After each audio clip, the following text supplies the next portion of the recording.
अभिनंदन, आभार, नमस्कार।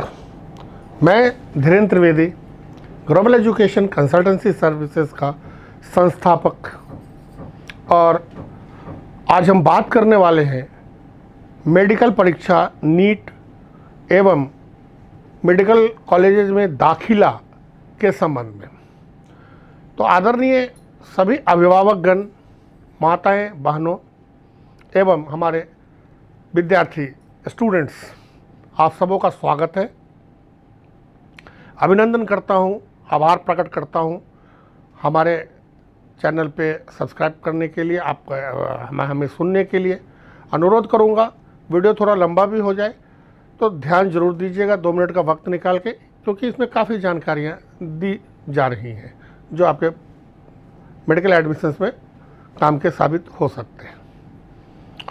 दोस्तों, सबसे पहले हमें भी हम सबों को पता है कि आज मेडिकल में एक एडमिशन लेने के लिए हमें नीट की परीक्षा पास करनी ज़रूरी है। अगर हम 2020 का देखें तो 2020 में नीट की परीक्षा में तकरीबन 16 लाख विद्यार्थियों ने फॉर्म भरा था, लेकिन कोविड के चलते बहुत सारे ऐसे स्टूडेंट थे जिन्होंने एग्ज़ाम दिया ही नहीं। फिर भी तकरीबन 8 लाख बच्चे क्वालिफाई हुए, और जो जनरल कैटेगरी के लिए क्वालिफाइंग मार्क्स था वो था 147, और शेड्यूल कास्ट, शेड्यूल ट्राइब और ये रिजर्वेशन कैटेगरी लेते हुए 113 क्वालिफाइंग मार्क्स था नीट के लिए। जिन्होंने इस मार्क्स को क्वालिफाई कर लिया है, इतने मार्क्स ले आए हैं, वो एडमिशन ले सकते हैं इंडिया में या एब्रॉड में कहीं भी मेडिकल की अपनी आगे की पढ़ाई के लिए। तो दोस्तों, इस बार भी बिल्कुल बच चुका है, आपके फॉर्म्स आ चुके हैं, डेट निर्धारित है 1 अगस्त का। हालांकि यह भी काफ़ी विलम्ब है, लेकिन कोविड महामारी के वजह से पता नहीं इस अगस्त 1 को एग्ज़ाम हो भी जाएगा, ये भी कहना थोड़ा कठिन है, क्योंकि जिस तरह से कोविड फैलता जा रहा है, हो सकता है पिछले साल की भांति ही फिर एग्ज़ाम सितंबर में भी हो सकता है। पिछले साल जैसे रिजल्ट आया अक्टूबर में, तो डिले बहुत कोविड की वजह से कहाँ क्या होगा कुछ भी कहना, कोई भी प्रेडिक्शन करना, कोई भी आदमी प्रेडिक्शन नहीं कर सकता है। तो ऐसे हालात में हम क्या करें? आज का उद्देश्य इस पर थोड़ा चर्चा कर लेते हैं। कमेंट में आपको जो भी लिखना हो, मैं स्वागत करूंगा कि आप को कमेंट में कुछ भी कोई सवाल आपके मन में हो, आप कमेंट में लिख के हमसे पूछ सकते हैं, या फिर हमारे टोल फ्री नंबर पे आप फ़ोन करके किसी भी तरह की कोई भी सवाल जो भी आपके दिमाग में आए, कभी भी आपका स्वागत करते हैं आपके सवालों के साथ। तो शुरू करते हैं दोस्तों। आदरणीय अभिभावकगण, ये कहना चाहूँगा कि ये जो इस साल 2021 का एग्जामिनेशन है, ये थोड़ा सा खास है। खास क्यों है? क्योंकि इसमें रिपीटर्स की संख्या बहुत ज़्यादा है। 2019 में हमारे पास सीटें कम थी पूरे भारतवर्ष में, 19 में उससे ज़्यादा सीटें हुई, 20 में उससे भी थोड़ी ज़्यादा सीटें हुई, और अभी 21 चल रहा है तकरीबन। हाँ, 21 है, और 21 थोड़ी सीटों मेडिकल में इजाफा हुई है। साथ साथ स्टूडेंट्स की संख्या में भी काफ़ी ज़्यादा इजाफा हुआ है। तो इस साल की सिचुएशन ये है कि 2019 के जो रिपीटर्स थे, जिनका दाखिला किसी कारणवश नहीं हो सका, उन्होंने सोचा कि हम 1 साल रिपीट कर लेते हैं, 2020 में एग्ज़ाम देंगे, लेकिन कोविड की वजह से सारा प्लान गड़बड़ हो गया। तो कुछ बच्चे वो जो 2019 वाले रिपीटर्स हैं, साथ में 2020 में तो 100% बच्चे जिनका दाखिला नहीं हो सका, उन्होंने रिपीट लिया, क्योंकि फॉरेन कंट्री बहुत कम लोग गए, बहुत ही कम, जीरो संख्या कहा जाएगा, क्योंकि थोड़े बहुत बच्चे जो यूक्रेन गए, और थोड़े बहुत बच्चों ने किर्गिस्तान वगैरह में एडमिशन लिया, जहाँ की अभी तक शायद किर्गिस्तान में क्लास स्टार्ट नहीं हो पाया है। आज तारीख है, आज ये मतलब अप्रैल का महीना चल रहा। यूक्रेन कुछ बच्चे गए, वहाँ उनकी क्लासेस चल रही हैं, और बाकी जगह चाइना वगैरह के कुछ कॉलेजेस ने ऑनलाइन शिक्षा को लिया, और इस ऑनलाइन शिक्षा को नेशनल मेडिकल काउंसिल ने अप्रूव भी किया कि हाँ ठीक है साहब। तो कुछ कॉलेजों ने जो अपना ऑनलाइन शुरू किया, और बाकी कुछ में एडमिशन लेके बैठे रहे स्टूडेंट, और कुछ यूक्रेन वगैरह बच्चे गए, लेकिन ये संख्या काफ़ी कम थी। तो मैक्सिमम बच्चों ने रिपीट करने का प्लान बनाया कि हम साहब 1 साल और रिपीट कर लेते हैं, क्योंकि अक्टूबर तक में रिजल्ट आया, तो दाखिला होते होते नवंबर, दिसंबर, जनवरी तक दाखिला गया। फिर बच्चों ने सोचा कि नेक्स्ट ईयर हम मई में एग्ज़ाम दे देंगे, लेकिन कोविड की वजह से फिर अगस्त का रिजल्ट डेट आया है। भगवान से प्रार्थना करते हैं कि अगस्त में एग्ज़ाम हो जाए और कोविड महामारी पर हम सब के सहयोग से विजय प्राप्त किया जा सके, और इस आपातकाल से, इस आफत के काल से हम सब विश्व का कल्याण हो, ऐसा भगवान से प्रार्थना भी करते हैं और उम्मीद भी करते हैं। तो कहने का मतलब ये कि इस साल थोड़ी कंपटीशन टफ है। अगर हम 2020 का थोड़ा सा देखें तो पता चलता है कि तकरीबन जिनको 650 के आसपास मार्क्स आया उन्हें गवर्नमेंट कॉलेज मिल गया। वैसे अगर देखा जाए तो जो ये सीटों का जो बंटवारा है, तो इसमें गवर्नमेंट सेक्टर के जो कॉलेज हैं इनमें तकरीबन आई थिंक 44,000 के आसपास गवर्नमेंट की सीटें हैं, और प्राइवेट कॉलेज का अगर हम देखें डीम्ड वगैरह सब मिला के तकरीबन 40,000 के आसपास यहाँ गवर्नमेंट में, जिसमें कि डीम्ड और जो जनरल है सब मिला करके है। और जो नीट के स्कोर का बंटवारा है, दाखिला का जो तरीका है, जैसे 15%, 100% में से 15% ऑल इंडिया कोटा को दे दिया गया, जो कि ऑल इंडिया कोटा से भरा जाएगा, और 85% कंसर्न स्टेट के कोटा से दिया गया है। अब स्टेट कोटा का डिफरेंट स्टेट का डिफरेंट अपना पैमाना है। बहुत सारे स्टेट जो है डोमिसाइल पर भी कुछ फिक्स करते हैं कि इतना % हम डोमिसाइल जो हमारे स्टेट के बच्चे हैं उन्हीं को सीट देंगे। तो इस तरह से करके दो भागों में सीट बांट दिया गया है। हर स्टेट का अपना अपना कैटेगरी है, अपना अपना रिजर्वेशन का है, तो उस हिसाब से फिर सीटें वहाँ बढ़ जाती है गवर्नमेंट और प्राइवेट सेक्टर में। एडमिशन जितने भी होने सबके सब काउंसलिंग के थ्रू होने, और आपको उस हिसाब से सीटें मिलनी है। तो अब सवाल ये है कि तकरीबन इस साल भी 16-17 लाख बच्चे तो बैठेंगे एग्जामिनेशन में, और उनमें से तकरीबन 8 से 9 लाख बच्चे क्वालिफाई भी होंगे। लेकिन अगर हम कुल देखें तो इंडिया में सीटें कितनी हैं, तो गवर्नमेंट सेक्टर और प्राइवेट सेक्टर दोनों को मिला भी ले तो तकरीबन 90,000 95,000 के आसपास में टोटल सीटें हमारे आते हैं। इसमें गवर्नमेंट सेक्टर बहुत मतलब ये 42-43,000 के आसपास सीटें बचती हैं, और रिजर्वेशन हमारे कंट्री में है ही। तो उस हिसाब से देखा जाए तो जो जनरल कैटेगरी की क्वालिफाइंग मार्क्स जाते हैं वो बहुत हाई जाती है। 650 पिछले साल का जो था तकरीबन 650 जनरल कैटेगरी में जिनको मार्क्स आ पाया उन्हें वहाँ गवर्नमेंट में सीट मिल पाई। और शेड्यूल ट्राइब अगर सबको मिला ले तो 100 मार्क्स और नीचे कम कर दे तो तकरीबन 550, 540, 520 तक को उनमें गवर्नमेंट कोटा में सीटें मिल गई, और बाकियों को फिर प्राइवेट कॉलेज जाना पड़ा। प्राइवेट कॉलेज फीस बहुत ज़्यादा है, 60 से 70 लाख रुपया उनका फीस में खर्च हो जाता है। इसके बाद हॉस्टल है, रहना है, खाना है, मिला करके 80-90 लाख का एक इजी सा पैकेज प्राइवेट मेडिकल कॉलेज में आ जाता है। हर एक आम आदमी इतना पैसा खर्च नहीं कर सकता। और इसके साथ साथ एक सवाल ये भी उठता है कि क्या जो उनकी फीस है क्या उसके लायक उनका इंफ्रास्ट्रक्चर भी है या नहीं है, क्या हमें इतने फीस में दाखिला लेने की ज़रूरत है भी या नहीं है, या उससे भी अच्छे विकल्प हमारे पास हैं। क्योंकि आज दुनिया बड़ी छोटी हो गई है। कल तक क्या था, 2016 तक में भी जिन लोगों ने मेडिकल में एडमिशन लिए इंडिया में खास करके, उनके लिए कोई बंदिश नहीं था। बंदिश उनके लिए था जो विदेशों से पढ़ के आते थे। जिन्होंने भी विदेशों में एडमिशन लिया उनको विदेश जाने के पहले eligibility certificate medical council of India से लेनी पड़ती थी। जब से नीट का प्रावधान आया तो जो लोग नीट क्वालिफाई हो गए उससे ही क्वालिफाइंग मान लिया जाता था कि वो मार्क्स आपके क्वालिफाई है, आप फ़ौरन पढ़ने जा सकते हैं। लेकिन इसके साथ साथ एक और भी सुविधा दिया गया भारतीय छात्रों को विदेशों के अच्छे मेडिकल कॉलेजेस में एडमिशन के लिए, क्योंकि भारतवर्ष का जो शिक्षा पद्धति है और विदेशों का जो शिक्षा पद्धति है वो थोड़ा सा डिफरेंट है। दोस्तों यहाँ पे मैं ये कहना चाहूँगा कि विदेशों में भी भारतवर्ष की भांति ही बहुत ही अच्छे मेडिकल कॉलेज हैं जो विश्व लेवल के हैं, विश्व स्तरीय हैं, उनके इंफ्रास्ट्रक्चर विश्व स्तरीय हैं। उन कॉलेजेस में पूरे विश्व से बच्चे पढ़ने आते हैं तभी उन्हें इंटरनेशनल कॉलेज कहा जाता है।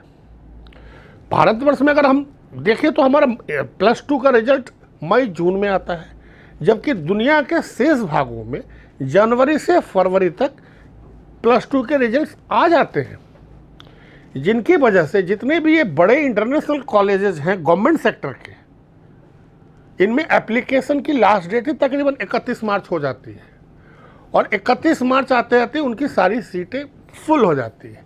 इसको मद्देनजर रखते हुए national medical council of India ने एक विशेष सुविधा दी उन छात्रों को जो विदेश से डिग्री लेके आना चाहते हैं कि उन्होंने जो क्वालिफाई किया है नीट में,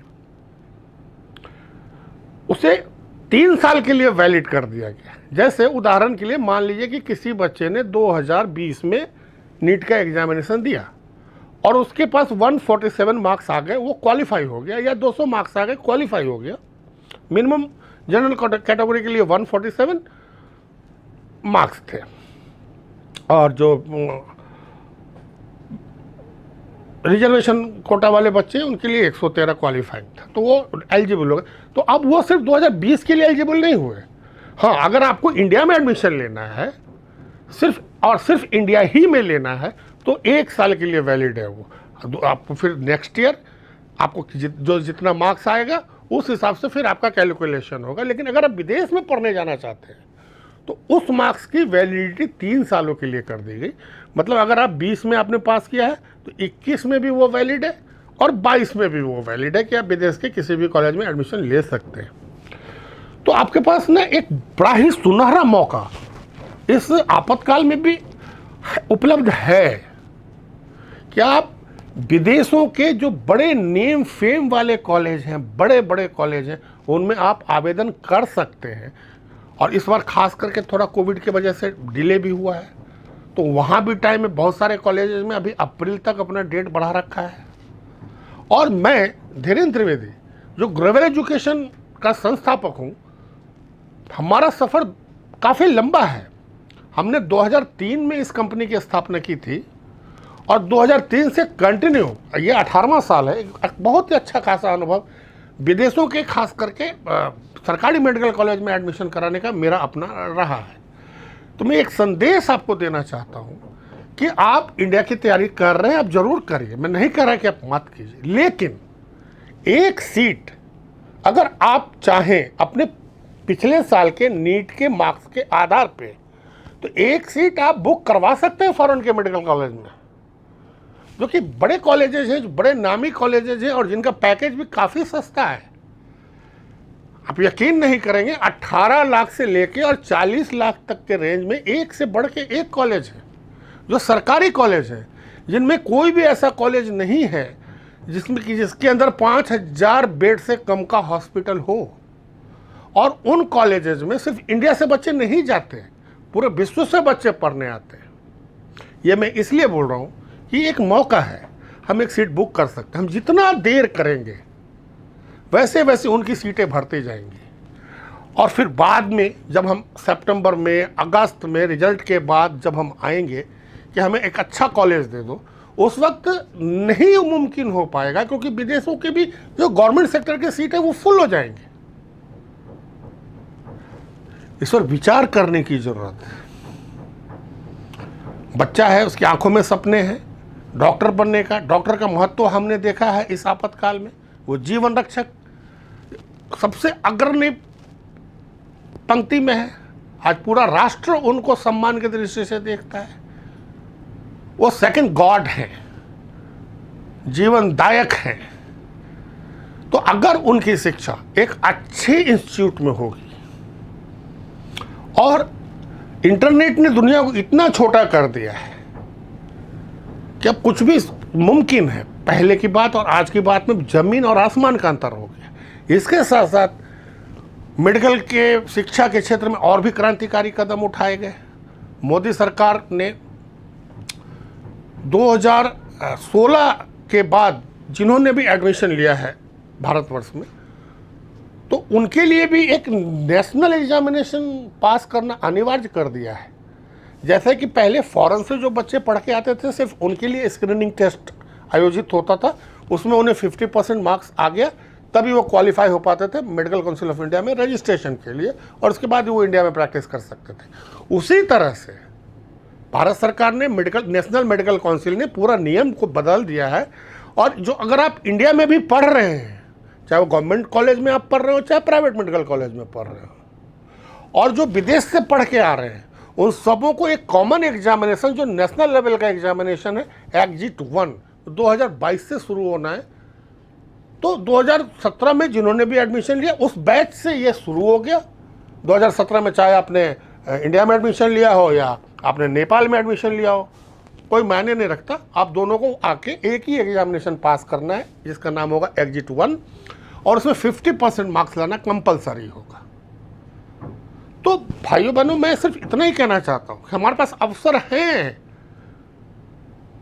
हम सिर्फ प्राइवेट मेडिकल कॉलेज में जिनके पास इंफ्रास्ट्रक्चर की कमी है और इतना महंगा है, अगर आप अफोर्ड कर सकते हैं कोई दिक्कत नहीं, आप जरूर कीजिए, लेकिन थोड़ा रिसर्च भी कर लीजिए। थोड़ा सा यूट्यूब पे चले जाइए, जिस मेडिकल कॉलेज में आप एडमिशन लेना चाहते हैं उस कॉलेज के जो छात्र हैं उनका क्या विचार है उस कॉलेज के बारे में, वहाँ पढ़ाई का स्तर कैसा है, फैकल्टी कैसी है, टीचर का स्वभाव कैसा है, टीचर कैसे हैं, ओपीडी में पेशेंट है कि नहीं है। क्लिनिकल 3rd ईयर से शुरू हो जाता है, तो क्या क्लिनिकल में उनको जाने का अवसर मिल रहा है, नहीं मिल रहा है, ये सब बातें थोड़ी सी रिसर्च की है, आपको ज़रूर करना चाहिए। साथ ही साथ फॉरेन के जो कुछ मेडिकल कॉलेज हैं उनके बारे में भी आपको रिसर्च करना चाहिए कि वो कैसे हैं। आप गूगल पे जाएं, आप उस कॉलेज के वेबसाइट को देखें, उस कॉलेज में जो छात्र पढ़ रहे हैं हमसे उनका रेफरेंस नंबर लें। कश्मीर से कन्याकुमारी तक ऐसा कोई स्टेट नहीं है जहाँ के बच्चों ने कीर्तिमान स्थापित ना किए हो, और हमारे द्वारा भेजे गए जो बच्चे रहे हैं, मैं सिर्फ उनकी बात करूँगा। विदेशों में भी एक से एक ऑप्शंस है, आप चाहे तो इसे अवेल कर सकते हैं।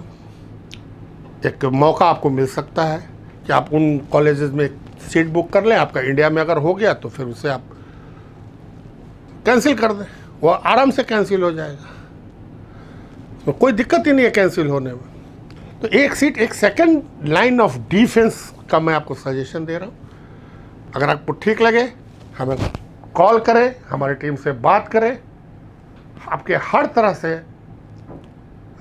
एडमिशन्स में मदद का हम वादा करते हैं। 500 इतना ही नहीं, बच्चा जब कॉलेज में जाएगा तो फिर अगले 5 साल तक बच्चे का ख्याल रखना भी हमारी नैतिक जिम्मेदारी है।